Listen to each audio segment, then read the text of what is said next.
Vamos lá? Tudo pronto por aí? Joia.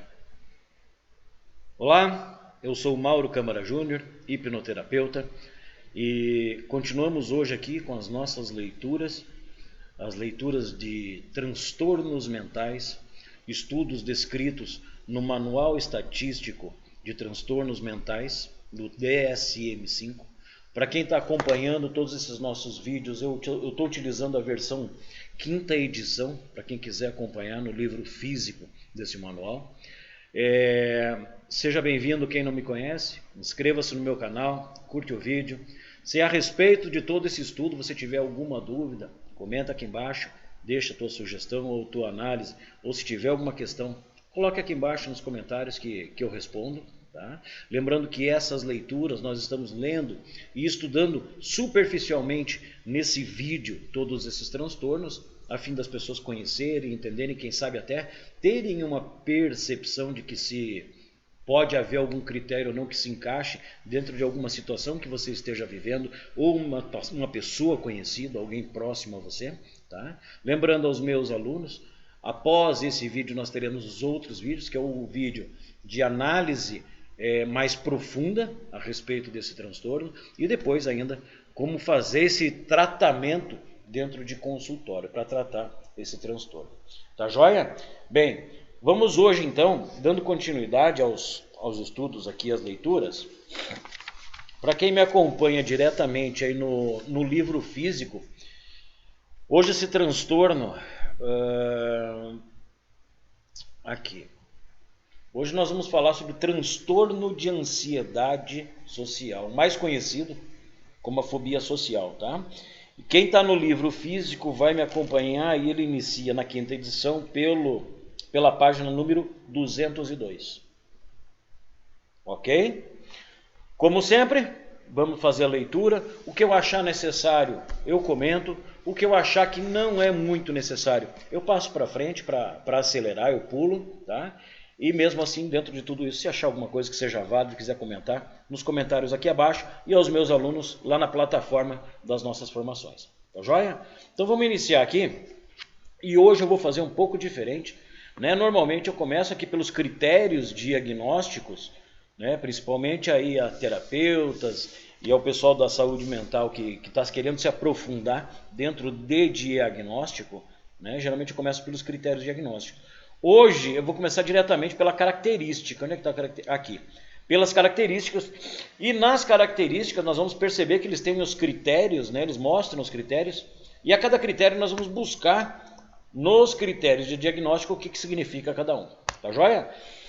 Vamos lá, iniciando aqui então falando sobre fobia social, características diagnósticas. A característica essencial do transtorno de ansiedade social é um medo ou ansiedade acentuados ou intensos de situações sociais nas quais o indivíduo pode ser avaliado pelos outros. Ou seja, o medo que a pessoa sente de estar sendo julgado ou avaliado por outras pessoas. Ok? Em crianças, o medo ou a ansiedade deve ocorrer em contexto com pares e não apenas durante interação com adultos. Critério A. O critério A diz o seguinte: medo ou ansiedade acentuados acerca de uma ou mais situações sociais em que o indivíduo é exposto a possível avaliação por outras pessoas. Os exemplos incluem interações sociais, por exemplo, manter uma conversa, encontrar pessoas que não são familiares e no ser observado, por exemplo, comendo ou bebendo, em situações de desempenho diante de outros, proferir palestras, por exemplo. Isso é muito comum dentro de consultório, né? Pessoas que querem e necessitam, dentro de faculdades, apresentar trabalhos na escola, ou então pessoas que precisam, dentro de reuniões, apresentar projetos, falar com superiores, etc. É muito comum, né? Uma nota aqui que, em crianças, a ansiedade deve ocorrer em contextos que envolvem seus pares, outras crianças, e não apenas em interação com adultos. Tá joia?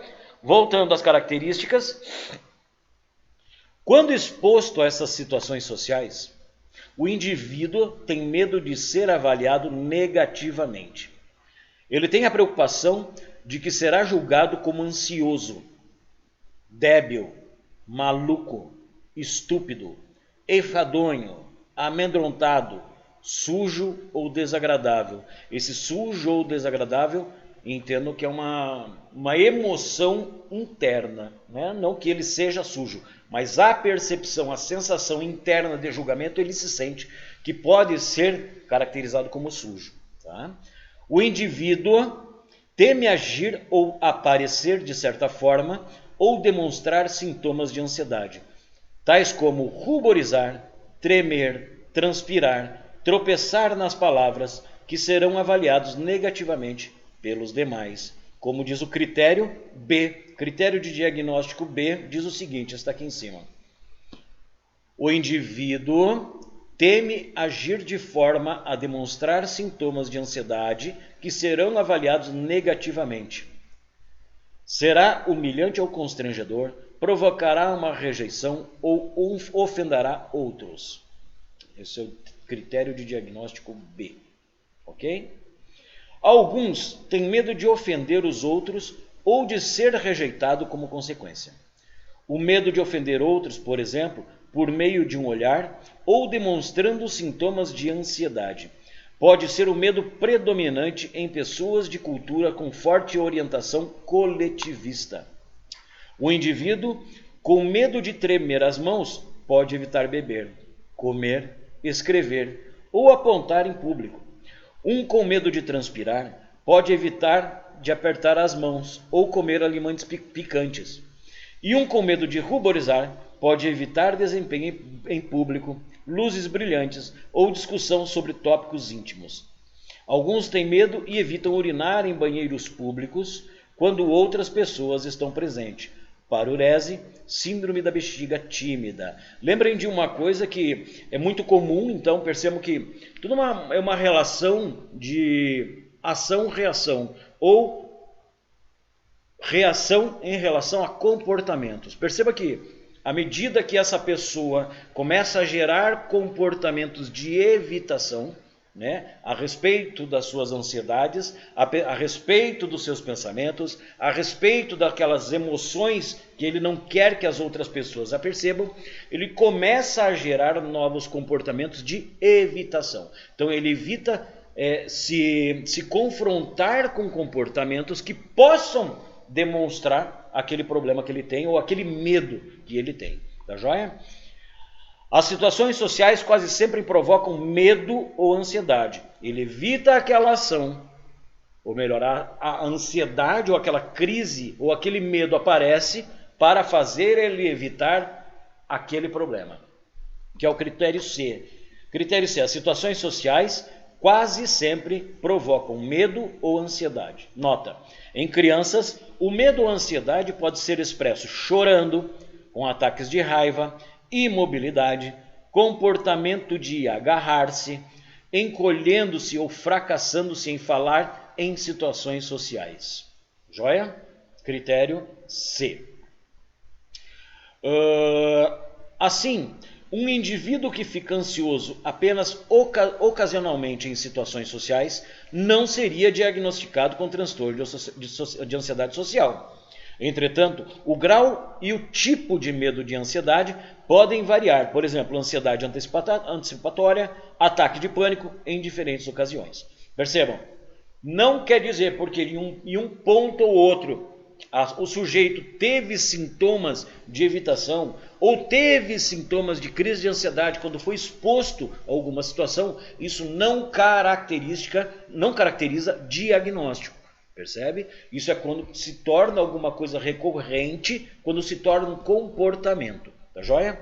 A ansiedade antecipatória pode ocorrer às vezes muito antes das próximas situações, né? Se preocupar com aquilo que ainda não aconteceu.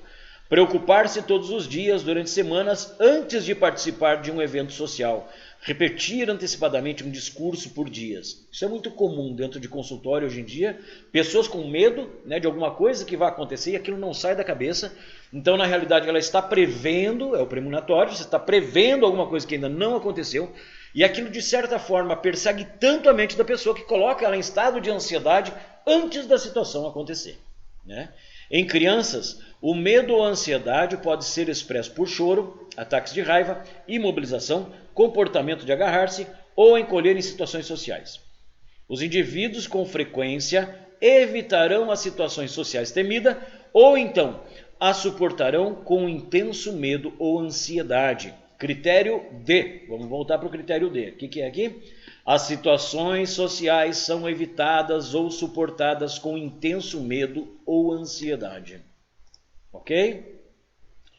A esquiva pode ser abrangente, por exemplo, não ir às festas, recusar a escola, ou sutil, por exemplo, preparando excessivamente o texto de um discurso, desviando a atenção para outros, limitando o contato visual. Então perceba que aqui, né? Aqui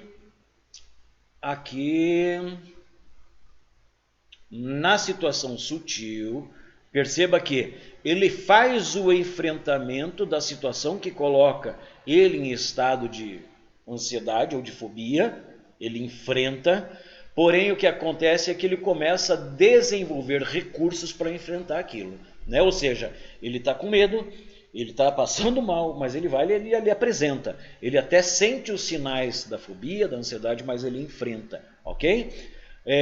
Desviando a atenção para outros, então quando ele desvia, ele está tirando toda aquela atenção do problema interno dele, fazendo com que ele possa executar, ou limitando o contato visual, também é outra técnica utilizada de você não fazer o enfrentamento direto, faz a percepção alterada para outra coisa, fazendo internamente ele se sentir mais confortável e podendo enfrentar a situação, tá joia?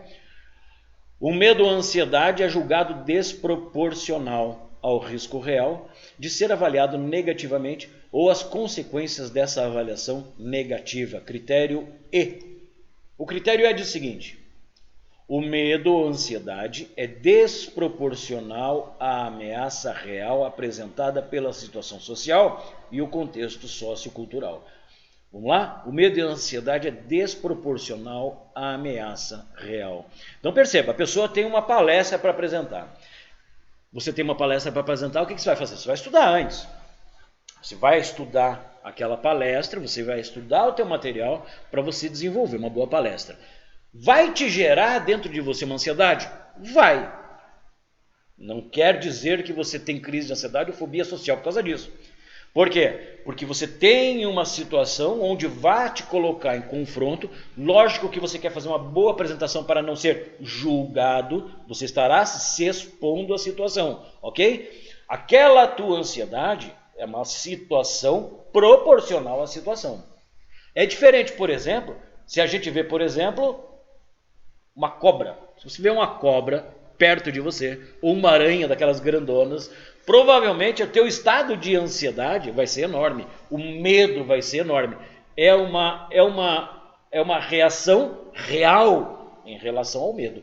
Então perceba uma coisa, é saber diferenciar aonde é uma coisa proporcional e não proporcional.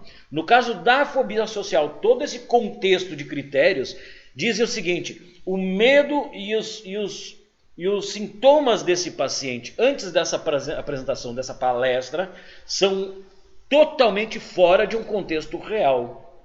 O medo das pessoas subjugarem, o medo das pessoas pensarem se está certo ou errado, o medo das pessoas colocarem em questão as coisas que ele está fazendo, julgando se ele está fazendo correto ou não. Perceba, de uma forma, de um contexto surreal, ok? Voltando.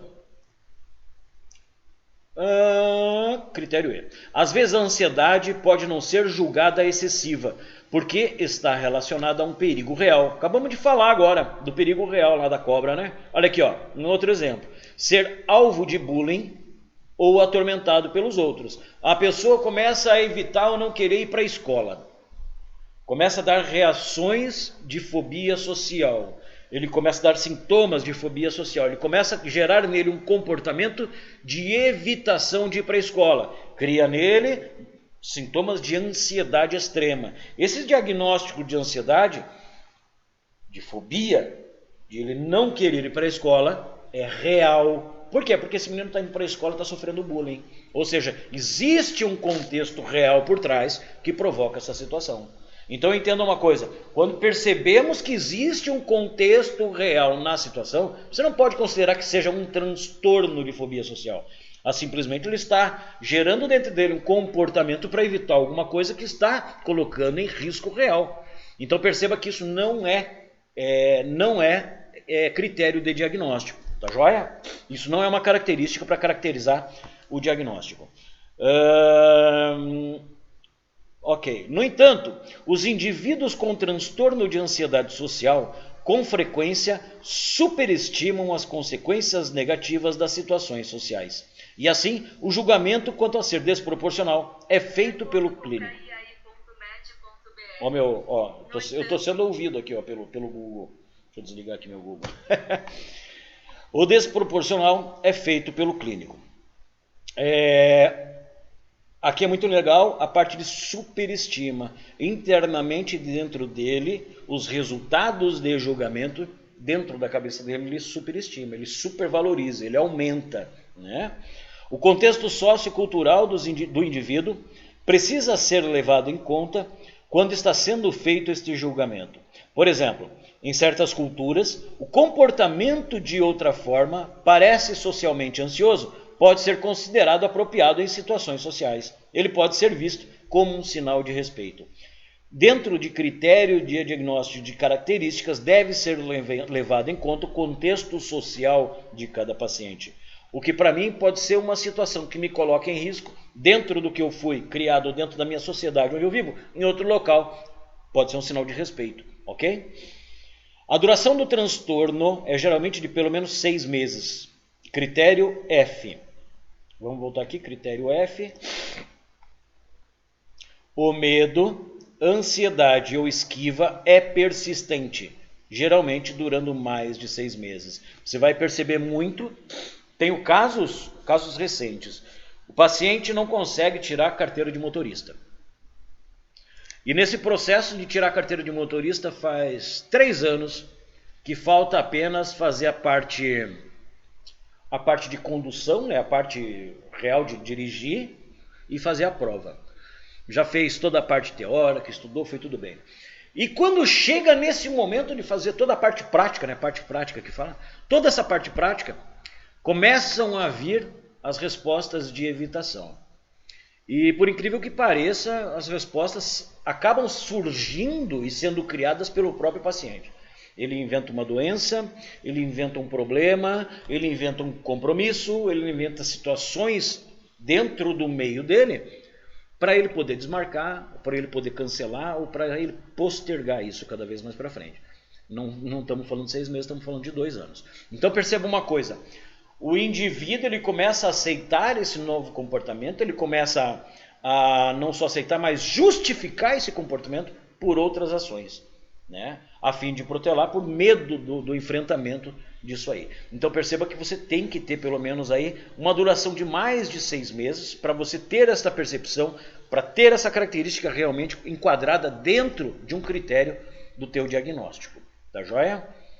Esse limiar de duração ajuda a diferenciar o transtorno dos medos sociais transitórios comuns, particularmente entre crianças e na comunidade.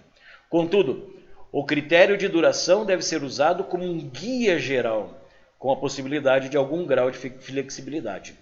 O medo, a ansiedade e a esquiva devem interferir significativamente na rotina normal do indivíduo, no funcionamento profissional ou acadêmico, ou em atividades sociais ou relacionamento, ou deve causar sofrimento clinicamente significativo ou prejuízo no funcionamento social, profissional ou em outras áreas importantes de sua vida. Critério G. Critério G, vamos buscar lá em cima. Critério G. O medo, ansiedade ou esquiva causa sofrimento clinicamente significativo ou prejuízo no funcionamento social, profissional ou em outras áreas importantes da vida do indivíduo. Por exemplo, voltando aqui à situação do paciente que não consegue tirar carteira ou que não faz as aulas práticas e não faz a sua prova, está diretamente enquadrado aqui, onde esse paciente está com a corda no pescoço pronto para perder o emprego. Por quê? Porque sem carteira ele não trabalha, o chefe aguentou até agora e deu para ele um um prazo final, ou tira a carteira ou você vai ser mandado embora.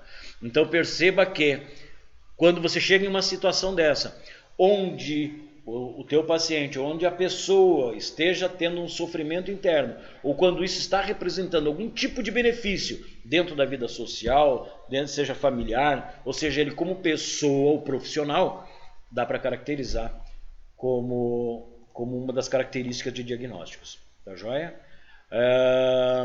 Voltando aqui. Critério G. Por exemplo, alguém que tenha medo de falar em público não receberia um diagnóstico de transtorno de ansiedade social se essa atividade não é rotineiramente encontrada no trabalho ou nas tarefas de classe e se o indivíduo não tem um sofrimento significativo a respeito disso. Entretanto, se evita ou ignora o trabalho ou educação que realmente deseja ter devido aos sintomas de ansiedade, o critério G é satisfeito. Eu acho que fica bem claro aqui, né? Características associadas que apoiam o diagnóstico. Isso é importante. Os indivíduos com transtorno de ansiedade social podem ser inadequadamente assertivos, ou muito submissos, ou, com menos frequência, muito controladores da conversa.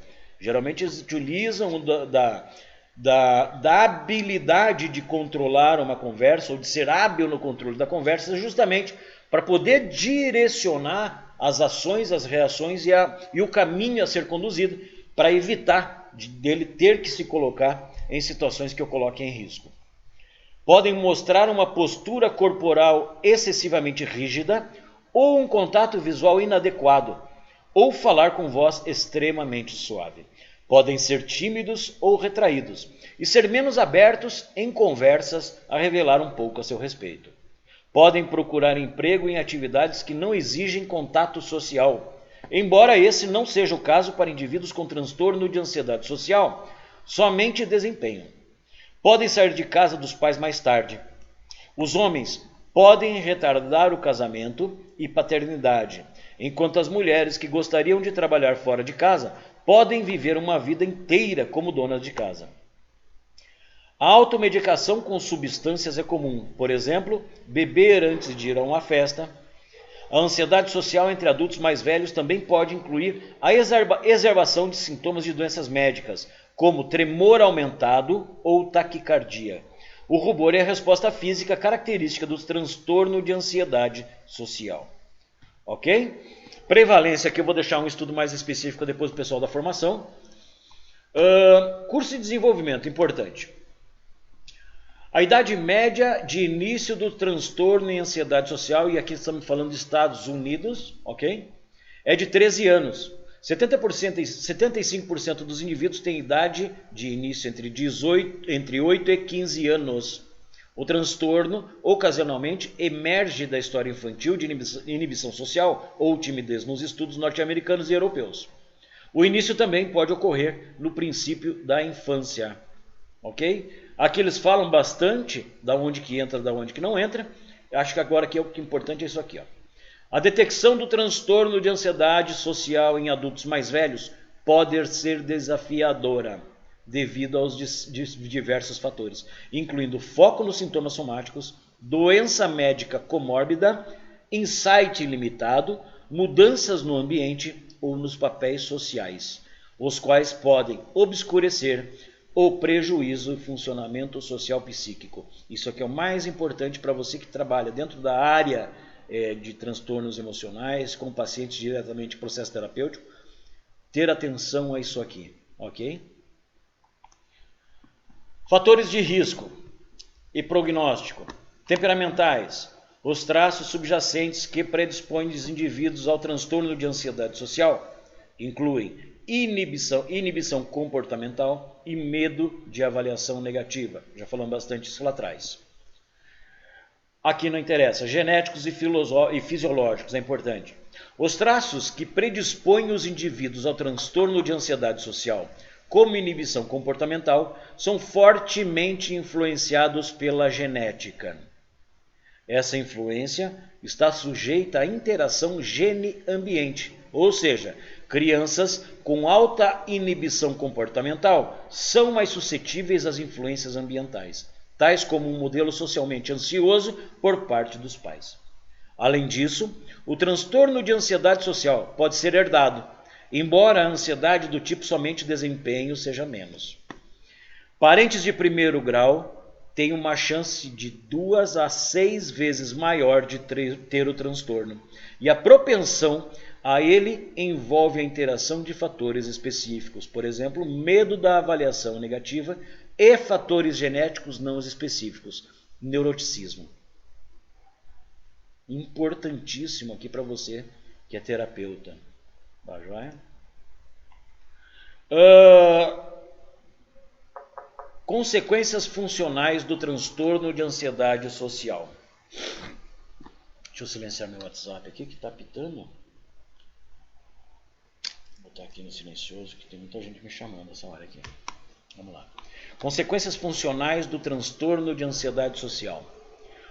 O transtorno de ansiedade social está associado a taxas elevadas de evasão escolar e prejuízos no bem-estar, no emprego, na produtividade no ambiente de trabalho, no status socioeconômicos e na qualidade de vida. A partir do momento, né, que você começa, ainda mais na época jovem, ali que a gente vê nas idades que iniciam o problema. Esse problema não é tratado. Os comportamentos de evitação começam a aumentar e se tornar um hábito. A gente já viu que ele vai começar a evitar tudo aquilo que coloque ele de alguma forma a ser julgado. Tudo isso faz muito sentido quando você começa a analisar as consequências. O transtorno também está associado a ser solteiro, não casado ou divorciado e sem filhos, particularmente entre homens. Lembrando que todo esse estudo, ele é um estudo que, se eu não me engano, isso aqui vem desde 2013 sendo avaliado todos os tipos de transtornos. Então isso aqui é um estudo de onde eles vêm há muito tempo estudando e fazendo toda essa análise para ter uma certa medida para eles poderem chegar nesses resultados. Tá joia? Em adultos mais velhos, lembrando, isso aqui também não é uma coisa, não é o fato, porque está escrito aqui que é assim, você tem exclusões, você tem situações que fogem disso daqui, mas isso aqui é no âmbito geral, tá? Em adultos mais velhos podem haver prejuízos nas funções de cuidador em atividades voluntárias. O transtorno também impede atividades de lazer. Apesar da extensão do sofrimento do prejuízo social associado ao transtorno, apenas cerca da metade dos indivíduos com doença na sociedade ocidental acaba buscando tratamento. E eles tendem a fazer isso somente depois de 15 a 20 anos com sintomas. Então perceba, 15, 20 anos depois de que apareceram os sintomas que geraram comportamentos, é que eles vão buscar tratamento para isso. Não estar empregado é um forte preditor para a persistência do transtorno da ansiedade social. Diagnóstico diferencial, parte importante aí, pessoal, dos alunos aí. Timidez normal. A timidez é um traço de personalidade comum e não é por si só patológica. Em algumas sociedades, a timidez é até avaliada positivamente. Já falamos lá atrás sobre levar em consideração o meio social e cultural dessa pessoa. Entretanto, quando existe um impacto adverso significativo no funcionamento social, profissional ou em outras áreas importantes da vida do indivíduo, um diagnóstico de transtorno de ansiedade social deve ser considerado. E, quando não satisfeitos todos os critérios para o transtorno de ansiedade social, o transtorno deve ser diagnosticado. Somente uma minoria, 12% dos indivíduos tímidos auto-identificados nos Estados Unidos, tem sintomas que satisfazem os critérios de diagnóstico para transtorno de ansiedade social. Perceberam? Para você diagnosticar, nem todos os sintomas devem ser, nem todas as características devem estar apresentadas. Agorafobia. É importante, isso é normal para quem tem fobia social, você vai encontrar muito a agorafobia. Os indivíduos com agorafobia podem ter medo ou evitar situações sociais. Por exemplo, ir ao cinema. Por quê? Escapar pode ser difícil. ou o auxílio pode não estar disponível no caso da incapacitação ou sintomas do tipo pânico, enquanto os indivíduos com transtorno de ansiedade social têm mais medo da avaliação dos outros. Além disso, aqueles com transtornos de ansiedade social ficam normalmente calmos quando deixados inteiramente sozinhos, e com frequência não é o caso na agorafobia. Então, nós vamos fazer uma leitura exatamente sobre o transtorno da agorafobia um pouco mais para frente. Então a gente vai perceber a grande diferença entre um diagnóstico de uma fobia social e de agorafobia. Quando a gente fala de agorafobia, nós estamos falando diretamente daquela pessoa que ela não quer entrar num local fechado, onde ela tem medo de que venha uma reação de pânico, e geralmente a agorafobia está diretamente ligada às crises de pânico, né? E não estão somente relacionados ao medo do não julgamento. O medo do não julgamento dentro da agorafobia é quando está relacionada ao problema de ela estar em um local onde ela não tem um atendimento específico, ou que ela tenha a vergonha de em um local público demonstrar aqueles sintomas que ela tem, sintoma do pânico ou crise de ansiedade, gerando com que ela faça o processo também de evitação. E é aqui que você não deve confundir a agorafobia com fobia social, porque a agorafobia ele vai fazer os comportamentos de evitação a fim de evitar os locais onde supostamente ele não terá forma de ser ajudado, ou não tem como fugir, ou não estará em segurança. Tá? Saber diferenciar exatamente essas duas situações. Mais para frente nós vamos fazer um estudo especificamente sobre agorafobia. Transtorno de pânico. Os indivíduos com transtorno de ansiedade social podem ter ataques de pânico, mas a preocupação está relacionada ao medo da avaliação negativa, enquanto no transtorno de pânico, a preocupação se relaciona aos próprios ataques de pânico. Foi o que a gente falou. Transtorno de pânico. Eu tenho pânico, tenho a evitação de locais por medo de me dar essas crises de pânico. Faço o processo de evitação me gerando agorafobia. Ficou claro? Vamos lá.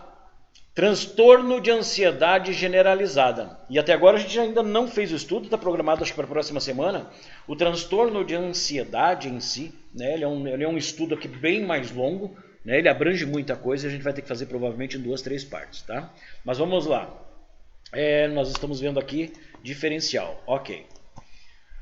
Preocupações sociais são comuns no tratamento de ansiedade generalizada, mas o foco é mais na natureza das relações existentes do que no medo da avaliação negativa. Os indivíduos com transtorno de ansiedade generalizada, particularmente crianças, podem ter preocupações excessivas acerca da qualidade do seu desempenho social, mas essas preocupações também são pertinentes ao desempenho não social e quando o indivíduo não está sendo avaliado pelos outros. No transtorno de ansiedade social, as preocupações focam no desempenho social e na avaliação dos demais. Lembre que eles focam todo diferencial, eles colocam o contraponto no final. E lembre, sempre você vai ter critérios de diagnóstico dentro da fobia social, onde a fobia social é principalmente o medo da avaliação e julgamento das outras pessoas. Joia? Ansiedade de separação. Os indivíduos com transtorno de ansiedade de separação podem evitar contextos sociais, incluindo recusa à escola, devido às preocupações de serem separados das figuras de apego ou em crianças por demandarem a presença de um dos pais, quando essa exigência não é apropriada ao seu estágio de desenvolvimento.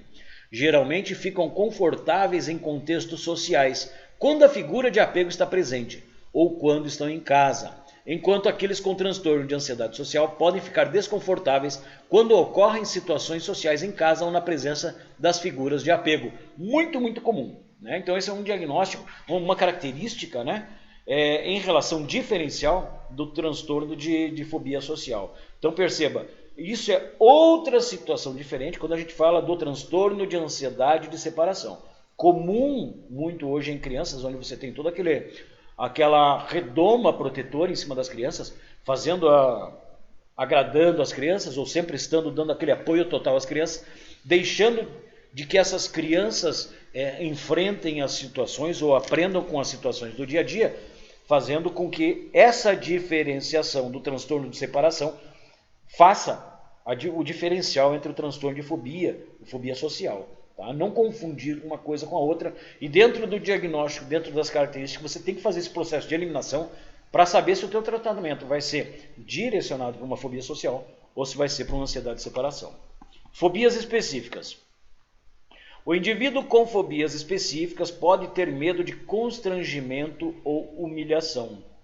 Vergonha de desmaiar quando lhes é tirado sangue, mas geralmente não tem medo de avaliação negativa ou outras situações sociais. Acho que aqui fica bem claro também. Mutismo seletivo. Os indivíduos com mutismo seletivo podem fracassar em falar devido ao medo de avaliação negativa, mas não têm medo da avaliação negativa em outras situações sociais que não seja exigido falar. Por exemplo, um jogo não verbal. Também ficou claro, né? A diferença desse daqui para a fobia social. Transtorno depressivo maior. Também a gente vai ter aqui um estudo especificamente sobre transtorno depressivo maior. Muita gente já pediu aqui, mas também é um estudo bem longo, fazer em 2, 3 partes. A gente vai fazer um pouco mais para frente. Os indivíduos com transtorno depressivo maior podem se preocupar de serem avaliados negativamente pelos outros porque acham que são maus ou não merecedores de que gostem deles. Em contraste, aqueles com transtorno de ansiedade social preocupam-se em serem avaliados negativamente devido a certos comportamentos sociais ou sintomas físicos. Claro e direto, né? Transtorno dimórfico corporal. Os indivíduos com transtorno dimórfico corporal preocupam-se com a percepção de um ou mais defeitos ou falhas em sua aparência física. Eu nem vou comentar mais o resto, porque já deu para entender, né?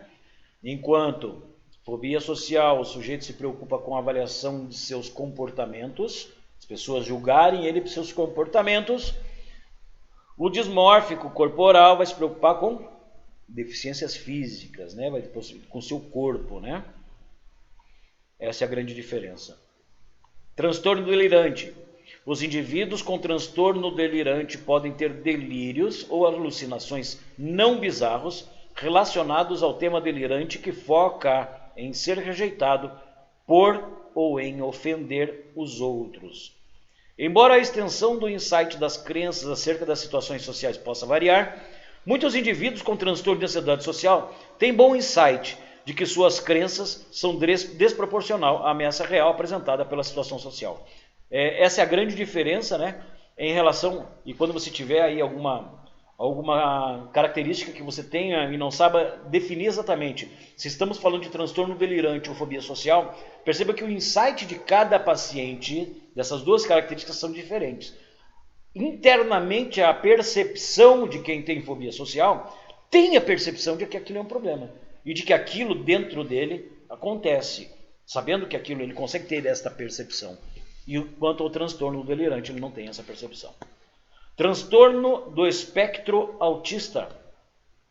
Ansiedade social em déficits na comunicação social são características do transtorno do espectro autista.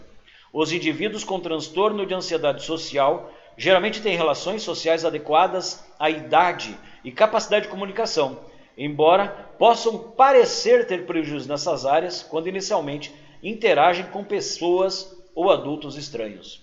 Também ficou bem claro, né? Transtorno da personalidade. Também a gente vai ter aqui nosso setor, nossa leitura e estudo, né, do transtorno de personalidade. É grande, é um tema bem grande e a gente vai fazer isso também, acho que de forma faseada, tá? Eu vou pegar aqui, deixa eu ver qual é a página, porque eu estou vendo que cortou um pedaço aqui da imagem. Página 207, para eu acompanhar no livro, porque para eu poder ler tudo aqui. Transtorno de personalidade, vamos lá. Dado seu frequente início na infância e sua persistência durante a idade adulta, o transtorno de ansiedade social pode se parecer com o transtorno da personalidade. Muita atenção. A sobreposição mais evidente é com o transtorno da personalidade evitativa. A gente falou bastante essa palavra aqui, né? Por quê? Porque o transtorno da personalidade evitativa, de evitação, você tem características dentro da fobia social, os comportamentos de evitação. Tá? Os indivíduos com esse transtorno têm um padrão mais amplo de esquiva do que aqueles com transtorno de ansiedade social. Transtorno de personalidade tem mais situações de evitação do que de ansiedade social. No entanto, o transtorno de ansiedade social é geralmente mais comórbido com o transtorno da personalidade evitativa do que com outros transtornos da personalidade. E o transtorno da personalidade evitativa é mais comórbido com o transtorno de ansiedade social do que com outros transtornos de ansiedade. Então perceba que você tem que ter muita atenção em relação ao teu critério de diagnóstico, e vocês vão perceber, para quem aqui está estudando os diagnósticos e vai perceber que vem pacientes, seja de psiquiatras, de clínicos, de outros terapeutas, é muito comum e é normal virem pacientes com diagnósticos errados, é muito comum. Lembrando que hoje, cada dia mais, os atendimentos e as consultas estão cada vez mais rápidas, né? Menos tempo, e muitos desses diagnósticos levam tempo para você se aperceber. Por mais que você faça uma anamnese, que você faça um estudo de investigação e diagnóstico profundo, tem diagnósticos que chegam a ser 4 horas de consulta para você traçar ou ter uma ideia daquele diagnóstico, para ter um diagnóstico certeiro. Às vezes, alguns pacientes você ainda vai perceber lá pela segunda, terceira consulta, que você vai começar a perceber alguns sinais de alguma coisa que você não percebeu lá na primeira consulta. Então perceba hoje com consultas rápidas, consultas de 30 minutos em psiquiatras, ou terapias de 1 hora, onde você tem consultas breves, superficiais, um diagnóstico às vezes é muito mais difícil. E essas pessoas vêm com o diagnóstico errado. Por isso é muito importante todo esse estudo e você se aprofundar cada vez mais no conhecimento desses critérios e dessas características, para que você possa perceber e entender que você, a cada paciente, você tem que traçar o teu diagnóstico. Você tem que entender, você tem que conhecer os sintomas. E a partir daí, você traçar o seu tratamento referente aos seus insights, às suas percepções em relação ao teu paciente. Tá joia? Outros transtornos mentais. Aqui embaixo. Medos sociais e desconforto podem ocorrer como parte da esquizofrenia. Nas outras evidências de transtornos psicóticos costumam estar presentes. Em indivíduos com transtorno alimentar, é importante determinar se o medo da avaliação negativa acerca dos sintomas ou comportamentos do transtorno alimentar, purgação ou vômitos, não é a única fonte de ansiedade social antes de estabelecer um diagnóstico de transtorno de ansiedade social. É extremamente complicado e vocês vão perceber, para quem ainda não pegou isso dentro de consultório, né? Onde você começa a abranger aí teus atendimentos a outros tipos de transtornos, vai perceber que muitos transtornos eles cruzam critérios de diagnóstico. Então você tem que lembrar sempre, você tem os critérios de eliminação, né, onde você vai diferenciar, isso é importante você saber diferenciar. Quantas características de diagnóstico você tem para uma coisa, quanto para outra, quantos se assemelham e quais são os diferenciais para você eliminar, para você poder chegar realmente no diagnóstico que você precisa. Aqui é muito comum também ao problema aí de compulsão alimentar. Tá? Então a compulsão alimentar é o problema inicial, é o transtorno inicial. E esse transtorno inicial pode gerar um processo ou um transtorno de evitação. O transtorno prioritário não é a evitação. O transtorno prioritário é a compulsão alimentar. Tá joia?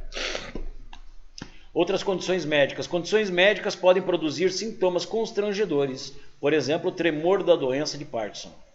Quando o medo da avaliação negativa devido a outras condições médicas é excessivo, um diagnóstico de transtorno de ansiedade social deve ser considerado. Ou seja, quando gerou um comportamento em relação a alguma situação, um comportamento, nem digo evitativo, mas aquele comportamento de crises em relação a julgamento, mesmo que seja por um problema físico, deve ser considerado como transtorno de ansiedade social. Tá joia? Transtorno de oposição desafiante.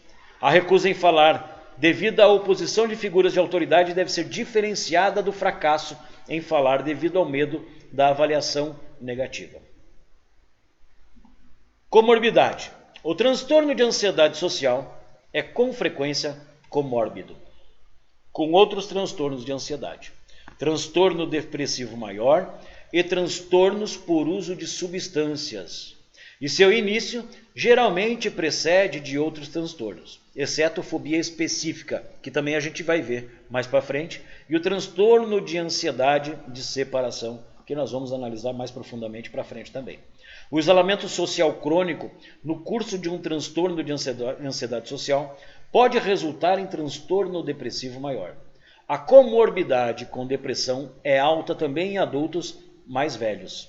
Substâncias podem ser usadas como automedicação para medos sociais, porém, os sintomas de intoxicação ou abstinência, como tremor, também pode ser uma fonte de mais medo social, ou seja, a automedicação, né, para ele se tornar mais leve e tranquilo para ele enfrentar esses medos, ele pode em um primeiro momento até conseguir isso, mas depois, seja pela abstinência ou pelo uso contínuo, vai gerar ainda mais o medo social. O transtorno de ansiedade social é frequentemente comórbido com transtorno bipolar ou transtorno dismórfico corporal. Por exemplo, o indivíduo tem transtorno dismórfico corporal referente à preocupação com uma leve irregularidade no seu nariz. E também tem transtorno de ansiedade social devido a um medo grave de parecer pouco inteligente. Ok? É comum também acontecer isso. A forma mais generalizada de transtorno de ansiedade social, mas não o transtorno de ansiedade social do tipo somente desempenho. É com frequência comórbida, com transtorno da personalidade evitativa. Em crianças, as comorbidades com autismo de alto funcionamento e motivos eles são comuns. Deu para entender, né? Tá joia? Bem, o que a gente pode tirar disso aqui tudo? Bem, perceba uma coisa. É muito comum chegar em consultório pacientes com fobia social. Agora, é muito importante você perceber que, principalmente você, terapeuta, de que o senso de análise dentro dos critérios tem que estar bastante aguçado. Você analisar em que tipo de fobia está, ou se você vai caracterizar aquilo como fobia social, ou um outro tipo de crise de ansiedade, ou seja, evitativa, ou seja, outro tipo de transtorno, ou seja, você tem que ter a atenção redobrada para que você possa colocar e diagnosticar esse paciente exatamente com o que ele tem. Por quê? Porque as características deles confundem com outros transtornos de ansiedade. Tá? Então essa é a parte mais importante que eu vou ressaltar dentro dessa primeira parte de estudo. O que é importante aqui, para você que não trabalha na área terapêutica, né, ou diretamente com pacientes, está aqui estudando, ou percebendo esse tipo de transtorno, é importante você perceber que existe tratamento, deve ser tratado. Como a gente já viu ali no final, esse tipo de transtorno, eles geram grandes prejuízos para a pessoa, seja a nível social, familiar, trabalho, seja lá qual for o tipo, a área desse sujeito, ela vai interferir. A probabilidade dela aumentar é grande e a probabilidade de desenvolver outros transtornos é muito grande também. Por isso procure um terapeuta. Se você tem algum tipo de problema, conhece alguém, pode me procurar, que eu possa te ajudar. E eu acho que é isso, eu acho que ficou bastante claro.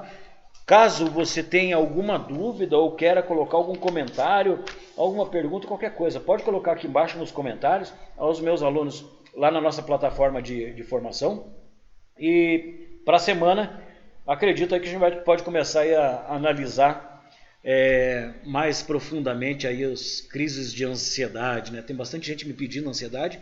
Como eu já disse para vocês, a ansiedade é um estudo mais longo, né? Onde você tem várias subcategorias. Então é um tipo de ação mais profunda, onde a gente vai exigir mais tempo e mais estudo também. Mas vamos ver se a gente começa semana que vem. Tá joia? Se você gostou desse vídeo, dá um curtir, se inscreve aqui no meu canal para você ser avisado nos próximos vídeos que eu subir aqui. E qualquer coisa é só chamar. Valeu, pessoal. Até a próxima e bom trabalho para vocês.